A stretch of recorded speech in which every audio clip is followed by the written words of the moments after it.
अनुगुल जिला कणिया ब्लॉक अंतर्गत कुले ग्राम पंचायत अंतर्गत मुंडा हटिंग साई बासिंदा पानीय जल समस्या स्वाधीनतार 77 वर्ष बीती जाइए लोक मौलिक सुविधार समस्या समाधान हो पारु कुलेमुंडा हटिंग आदिवासी जनबसत लोक मैंने प्राय 45 वर्ष हेलाणी बसवास करुंच पानीय समस्यार बंदोबस्त हो पारे तेणु लोक मैंने बाध्य हो नदीर गोलिया आवर्जना पानी पिउछंती साईर पिला माने पाठ पढ़ापी अंगनवाड़ी कि प्राथमिक विद्यालय नहीं रास्तार सुविधा नहीं तुरंत पानीय समस्या समाधान न हेले जिलापाल ऑफिस घेराव करा बोली कणिया अनुसूचित जाति एवं जनजाति संघ सभापति प्रदीप कुमार बेहरा गणमाध्यम को सूचना देते।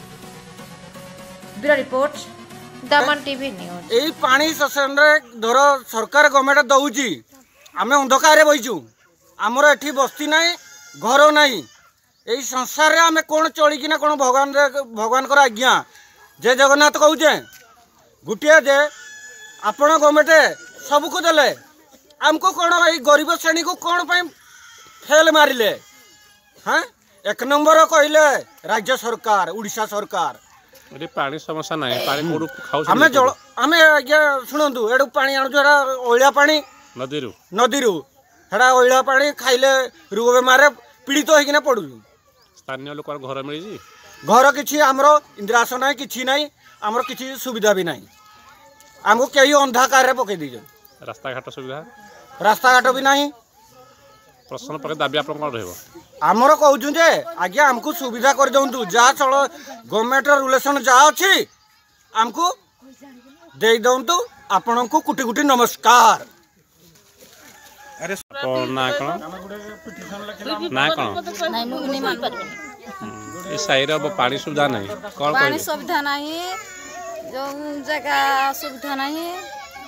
3 वर्ष के नहीं पाइप लाइन देले जा पानी देले नहीं बोरले पानी नलको खोड़ा है जी फिटिंग होउनी खोड़ा है जी खाली आ जो पाइप लाइन रो पानी आ देले नहीं पानी कोन खाउ जो पानी नदी रो खाउ जो नदी से आबोजना ओलिया पानी खाउ जो परिष्कार पानी खाउ जो तब दाबी को रहबो कोन सरकार पाखरे हमको जो दाबी कोन पाइप की लाइन दे दिले हेरा पानी फुनी देबा हमको बस्ती रे किछ दउ नाहाते बस्ती जो सब घर पाइ सब घर पाइ नाहाते आपन को परिचय मिलू माट बुरु